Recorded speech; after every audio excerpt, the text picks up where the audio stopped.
Tiens, faut-il investir dans le froid? On en parle avec vous, John Plassard. Bonjour John. Bonjour David. John Plassard pour la Banque Mirabeau.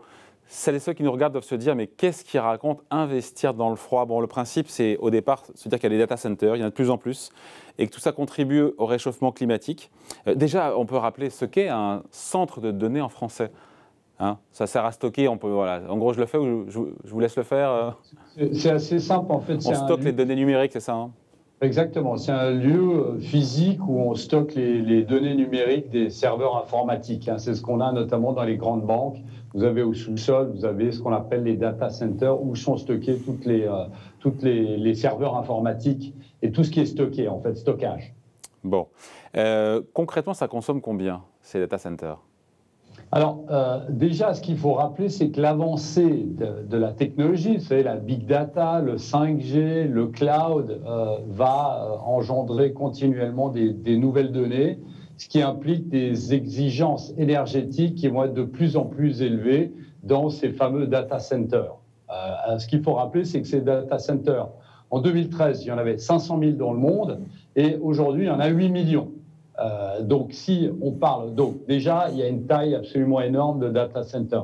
Alors maintenant, si on parle concrètement de consommation énergétique, les data centers représentent aujourd'hui 2% des émissions de gaz à effet de serre. 2%, qu'est-ce que c'est? C'est comparable au transport aérien. Et on considère, alors ça paraît assez délirant, et on considère que ces stockages de données à horizon 2040 représenteront 14% de ces émissions à effet de serre. Qu'est-ce que ça veut dire? En allant encore plus loin, David, ça veut dire aujourd'hui très concrètement que si vous prenez les data centers des 100 plus grandes banques mondiales, c'est 3 fois plus de consommation que le minage du Bitcoin. Vous savez, David, on en a parlé assez souvent, il y a une consommation d'énergie absolument folle quand on crée, quand on fait ce minage de Bitcoin. Mais là, les 100 plus grandes banques du monde consomment 3 fois plus que le Bitcoin. John, c'est quoi le lien avec la choucroute là? Parce qu'on parle de data centers qui consomment beaucoup d'énergie de plus en plus. Le lien avec le froid, c'est quoi? Si vous voulez freiner la consommation en énergie, il faut refroidir ces data centers parce que ça chauffe. Et c'est ça le problème. C'est que vous avez certaines très grandes entreprises qui externalisent leur data center dans des pays où il fait froid. Vous savez, en Finlande ou dans le nord dans le nord de l'Europe. Mais évidemment, on ne peut pas faire ça partout. Donc, qu'est-ce qu'il faut faire pour améliorer la consommation, pour baisser cette consommation d'énergie? Eh bien, il faut refroidir ces data centers. Voilà. Et donc, il y a des boîtes dont c'est le métier d'être refroidisseur de data centers? Oui, c'est absolument incroyable. Déjà, il faut évidemment faire attention et puis pas refroidir le data center, par exemple, avec de l'air conditionné qui, lui, consomme aussi. On met une petite clim. Exactement. Donc, ce serait le double effet qui se coule. Ici, il y a plusieurs possibilités dans le refroidissement. D'abord, il y a ce qui s'appelle le free cooling. Qu'est-ce que c'est?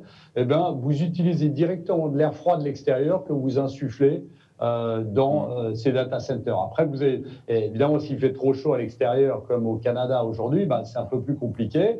Vous avez ce qui s'appelle le free chilling. Qu'est-ce que c'est ça? Eh bien, c'est utiliser de l'énergie renouvelable avant d'utiliser de l'énergie qui est de l'énergie fossile et qui consomme. Donc ça, c'est la deuxième des choses. Après, vous avez le refroidissement liquide où vous immergez directement le matériel informatique dans un liquide qui est non conducteur. Alors ça, c'est un peu compliqué, mais bon, c'est une des solutions qui est une solution écologiquement viable. Et la dernière des solutions, c'est insuffler par évaporation d'air, évaporation de l'eau, de l'air à l'intérieur de ces data centers. Donc on voit que c'est un peu technique, mais on voit que ça avance beaucoup et qu'il y a des sociétés. Alors il y a des startups, mais il y a aussi des grandes entreprises comme Schneider, comme Siemens Energy, comme 3M aux États-Unis, comme Johnson Control, qui, elles, sont aussi spécialisées dans ce type de produit pour refroidir ces data centers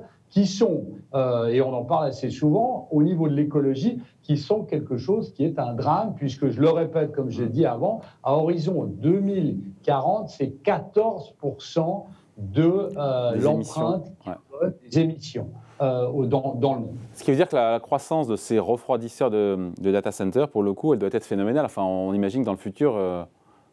Alors écoutez, elle est, alors c'est selon les estimations, pour ces 5 prochaines années, c'est 3% par année. Alors vous allez me dire, c'est pas énorme, et c'est pas. Alors ce qu'il faut savoir, c'est que pour refroidir des data centers, c'est des systèmes qui coûtent extrêmement cher pour une entreprise. Alors évidemment, il faut investir là-dedans sur plusieurs années, et donc c'est pas des petits refroidisseurs. Donc 3% par année, c'est 3% par année sur des investissements qui sont très très lourds.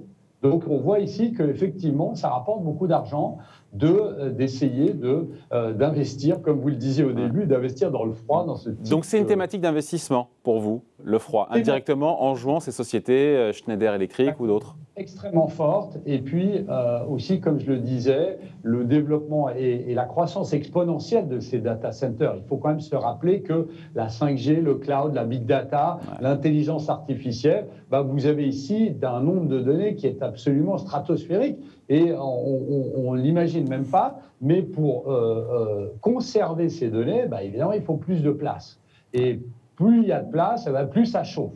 Et là-dessus, vous avez donc ces entreprises qu'on a dit, dont on a nommé les noms avant, donc notamment Schneider Electric, qui essayent de refroidir ça d'une manière plus écologique que simplement l'air conditionné. J'ai appris des trucs aujourd'hui grâce à vous, mais comme souvent d'ailleurs. Merci beaucoup. Explication, un point de vue et conseil signé John Plassard pour la Banque Mirabeau. Merci John. Merci David. Salut.